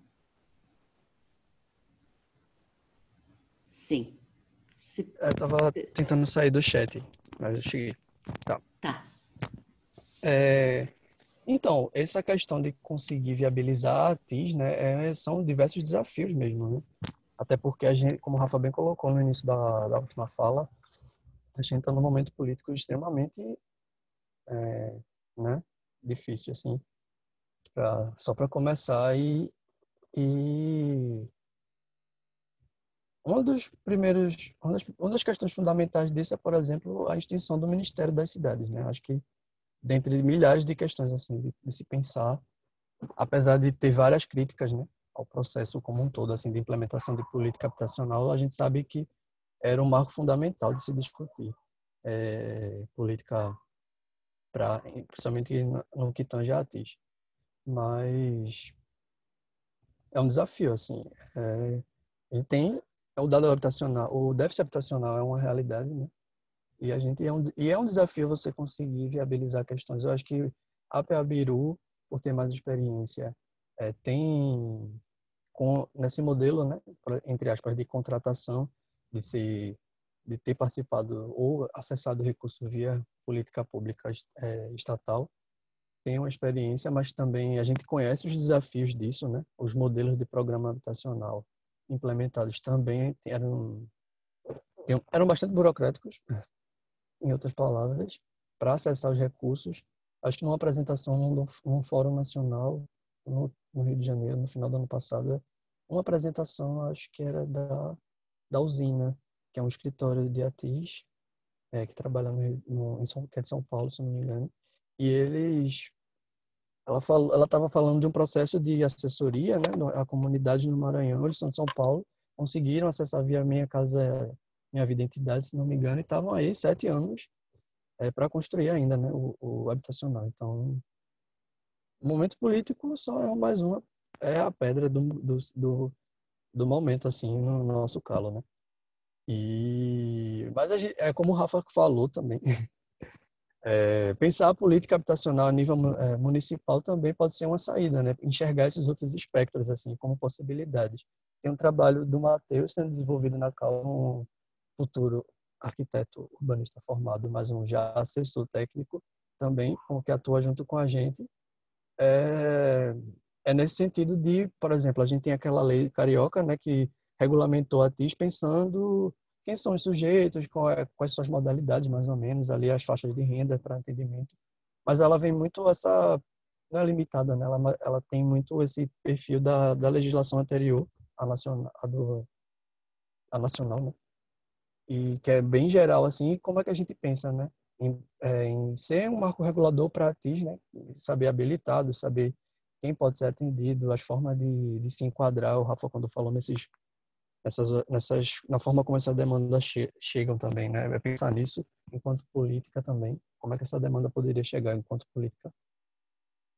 Então ele está tentando, o trabalho dele de graduação, não sei se ele vai poder disponibilizar assim a apresentação em si, mas é depois, né? Mas está para sair. Vem falando mais ou menos nisso, né? Nesse perfil, assim, entender o que é fazer um panorama da política municipal aqui no Recife, entender, fazer uma leitura do PLIS, né, que é o plano de habitação local, que dá essa demanda de habitação a nível do município, e fazer essa interface para a implementação de ATIs, né? A gente já tem algumas experiências acontecendo que demonstram esses diálogos que acontecem, como, por exemplo, entre a Universidade Federal e a Secretaria de Urbanização aqui da cidade, o órgão regulador da nossa profissão, que é o CAL. Então, já tem alguns editais assim que acessam algumas fontes de recursos que são bastante limitados, né? Então, é ATIs de natureza assim muito mais limitada, principalmente quando é com relação a esse edital, assim. É de melhoria habitacional, mas não deixa de ser também, né? E também se insere nesse campo de disputa, assim, porque nem todo mundo tem essa perspectiva política de si. Todo é político, né? Mas assim, essa perspectiva da atuação nesse perfil, né? O perfil de mercado também está inserido nesse contexto do CAL dos editais. Então, é isso, é um desafio, né? Acho que pensar política habitacional, não sei se eu respondi todas, não consegui ler todas no chat também. Mas aí qualquer outro ponto eu posso comentar.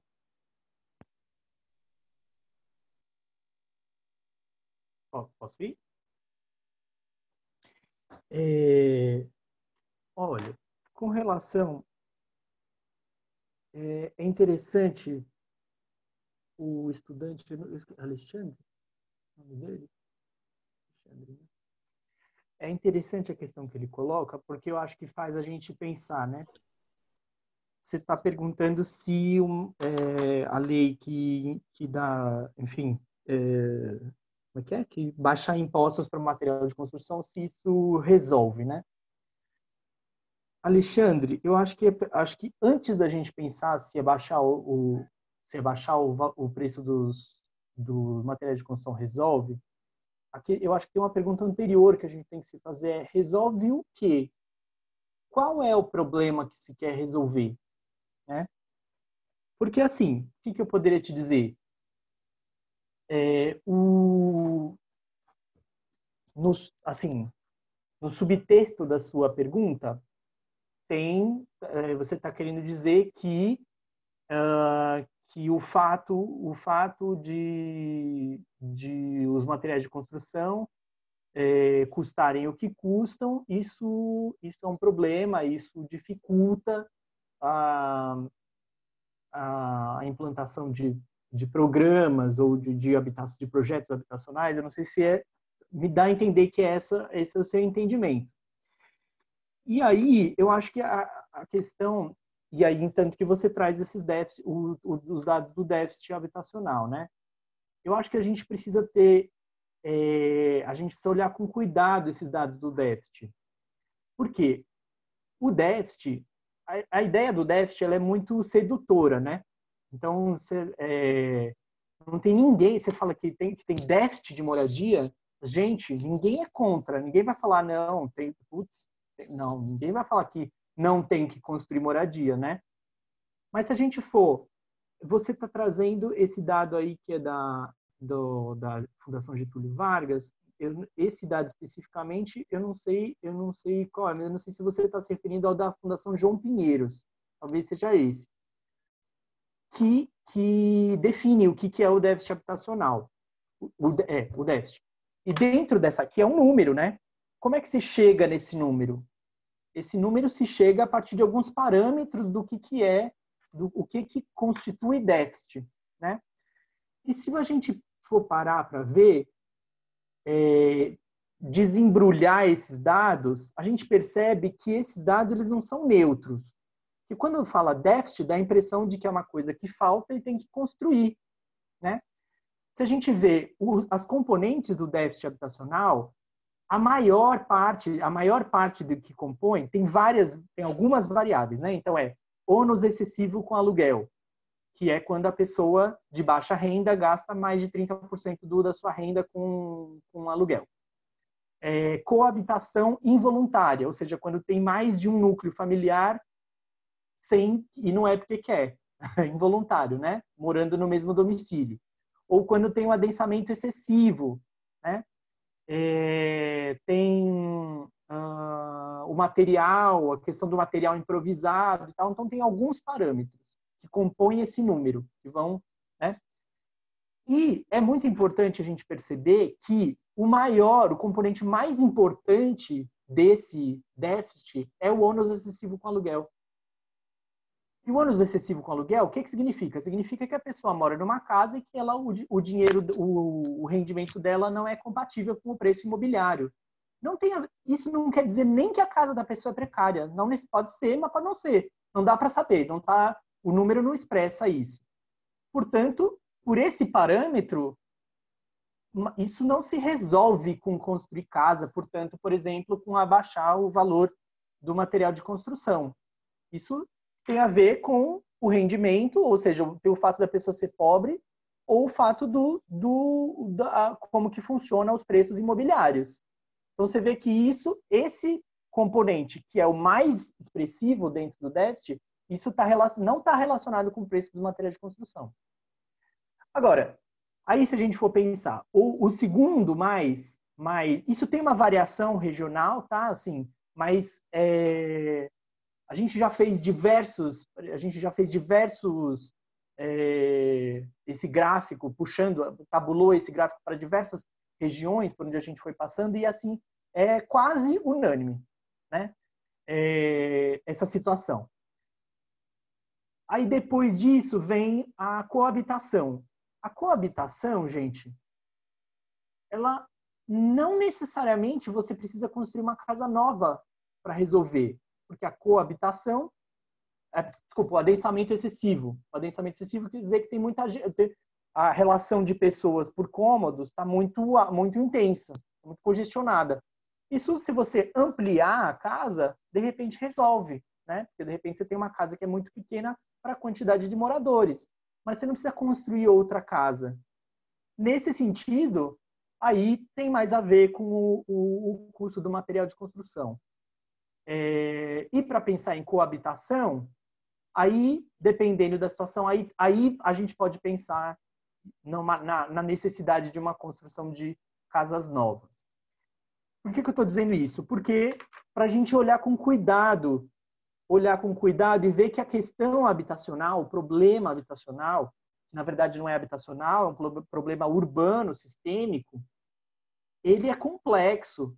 Ele está relacionado com diversas camadas, né? Então, a gente está falando do rendimento da população, está falando da inserção territorial, onde é essa casa. Por que as pessoas estão vivendo em coabitação, né? A gente tem que entender o sentido, o que origina esses parâmetros. Então, para dizer, Alexandre, que pode ser, não sei se baixar os impostos exatamente o caminho para isso. Talvez o custo dos materiais de construção seja um parâmetro, uma variável que a gente pode pensar que a gente sabe, por exemplo, que no momento no boom do Minha Casa Minha Vida, né, foi um programa que estimulou muito fortemente o mercado da construção. E aí isso foi uma oferta de recursos para esse mercado, né? Então, isso gerou uma inflação importante dos materiais de construção. Sim, é verdade, né? Então, enfim, só para dar uma relativizada nisso que você está falando. Então, o custo, sim, mas entre outras tantas coisas. O que eu posso lhe dizer é que se mexer só no custo do material de construção, com certeza não vai resolver. Porque isso é uma partezinha desse tamanho, entre tantas outras, tá certo? Aí, a questão de explicar a diferença entre regularização urbana e regularização fundiária, não é uma dificuldade, não. Porque também, né, gente, acho que uma coisa que faz parte da atividade é que esses termos técnicos que a gente usa, eles designam problemas da vida, né?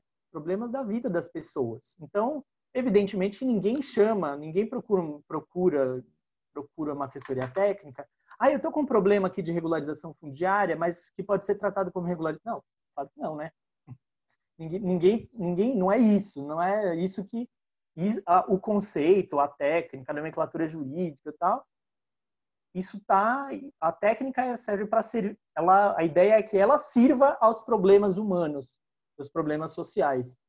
E não o contrário, né? Não é a realidade que tem que se encaixar na técnica, é a técnica que tem que servir à realidade, né?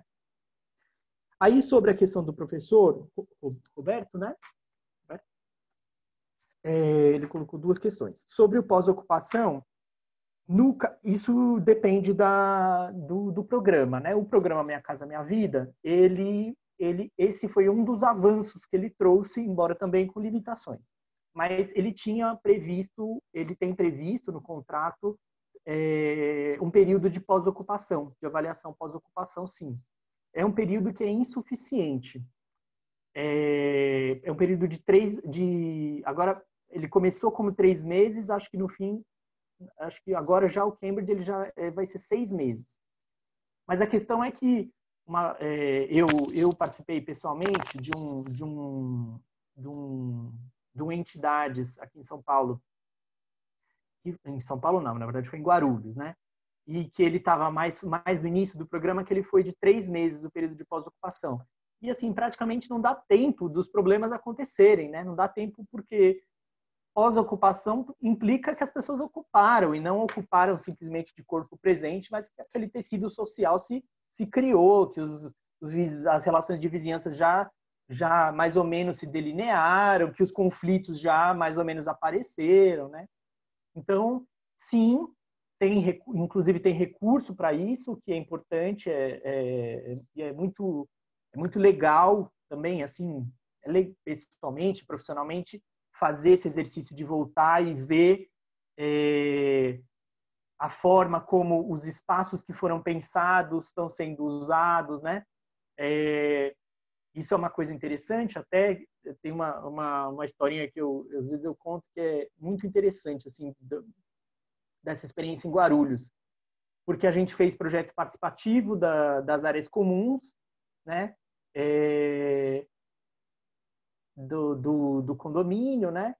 E teve uma participação ampla, as pessoas gostaram, foi um negócio que mobilizou, mexeu, assim, sabe, com o sonho da pessoa, com as crianças, com as mães, né, pensando no bem-estar das crianças, enfim. E aí teve uma situação que foi bem interessante, porque teve um espaço especificamente dentro dessas áreas comuns que ele foi usado, no fim das contas, ele não foi usado. Não foi usado como a gente imaginava, como foi pensado nas oficinas, e mais do que isso, ele não era usado. Ficou meio miadinho. E foi muito interessante porque desmistificou um pouco a ideia do projeto participativo, não porque ele não seja necessário, ele é muito necessário, mas porque a gente também não pode mistificar a participação. A participação é uma ferramenta, né? Mas no sentido de que a vida é maior do que aquilo, né? Então, quando a gente faz projeto, a gente está pensando sobre os conflitos, pensando sobre o uso do espaço, pensando sobre essa vivência. E a gente não está vendo uma série de coisas, né?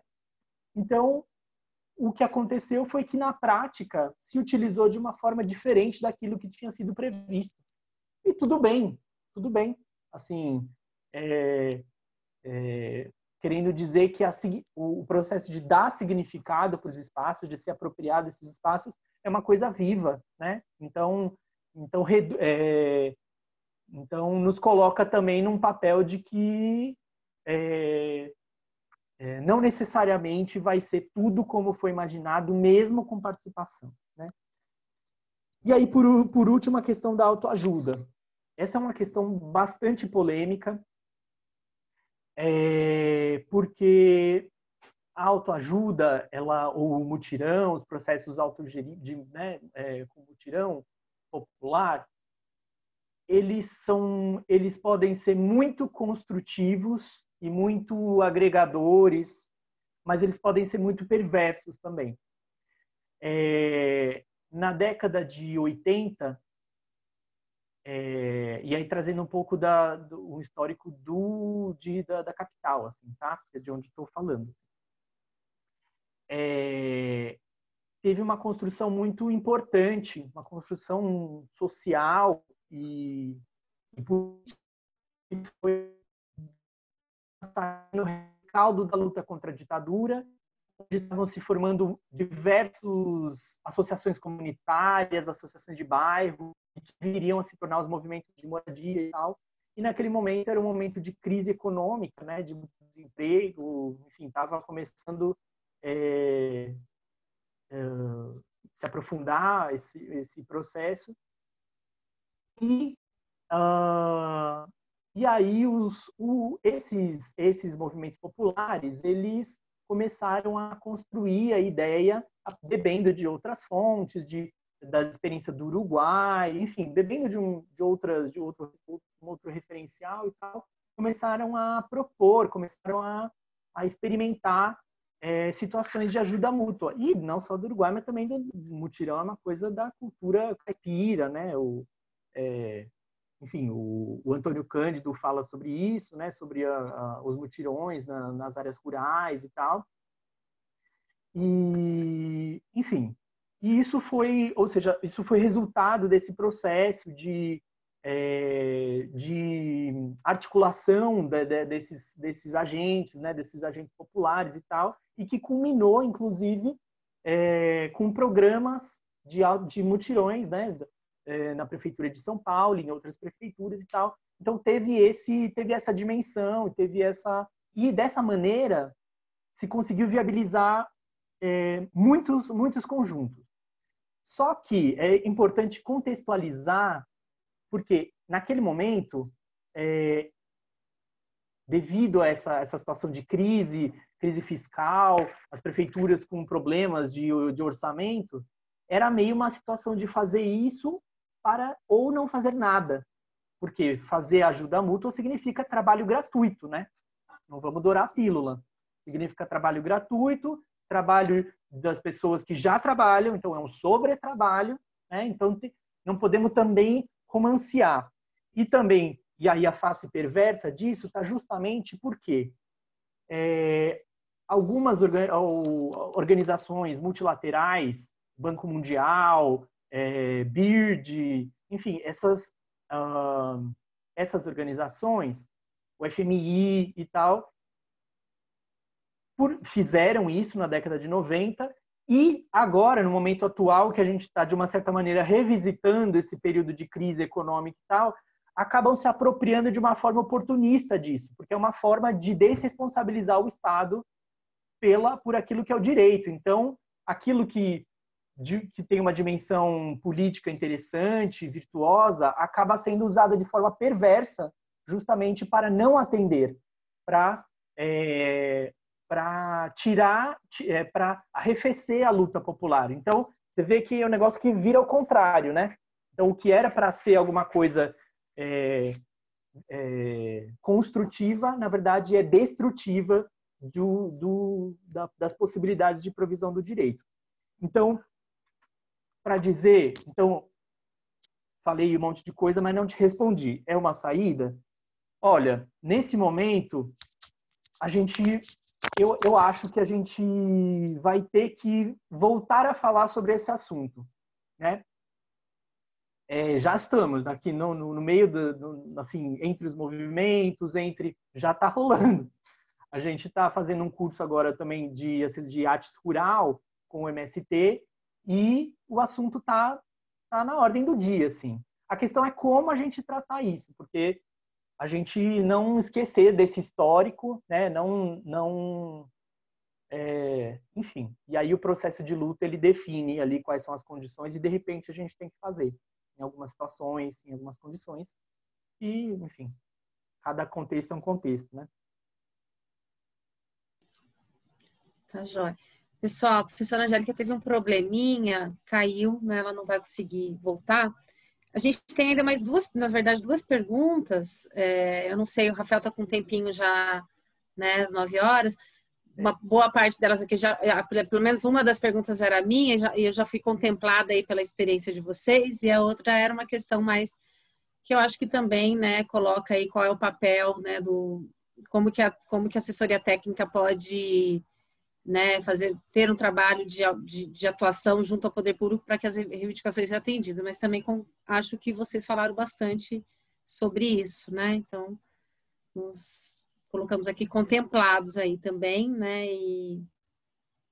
E acho que vai abrir muitas janelinhas aqui para os alunos, né? Sim, espero que a gente possa aí trazer essas reflexões para as realidades aqui da nossa região também, né? Passar a palavra, então, ao professor Fábio, ao professor Paulo, e agradeço mais uma vez aí por vocês compartilharem as experiências aí de trabalho e de luta. Muito obrigada. Muito obrigado.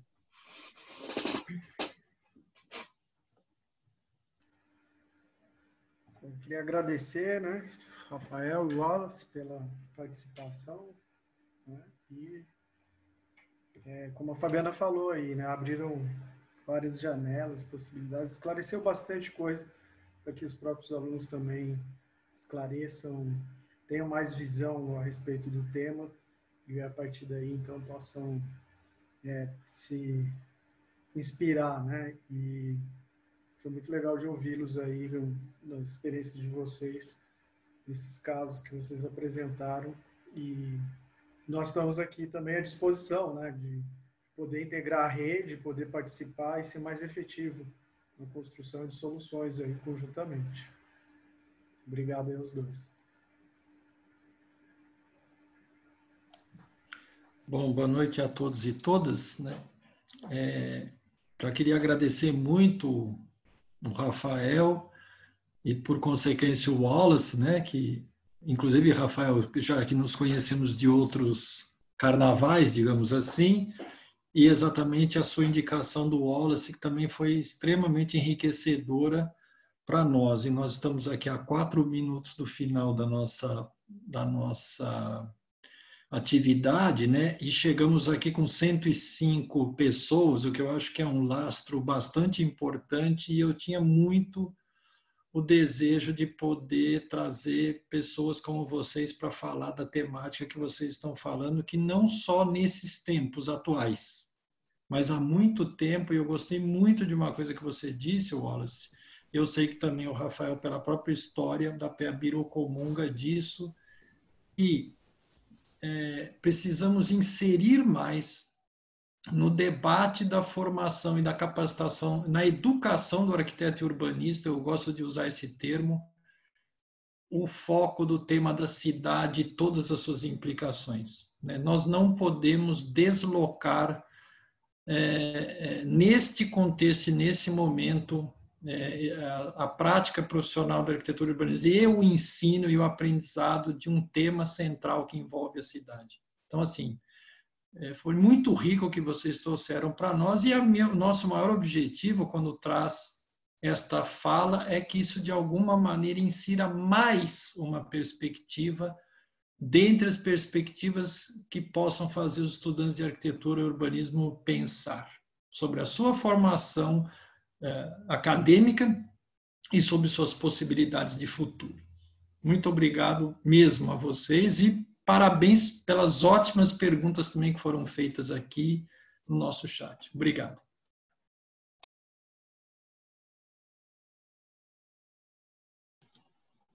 A Angélica voltou aqui. Acho que, Fábio, você pode fazer o encerramento. Ou Angélica, estou aqui à disposição. Tá bom. Desculpa, gente, acabei saindo um pouquinho. Então, está encerrado, eu posso fazer o fechamento, é isso? Ok.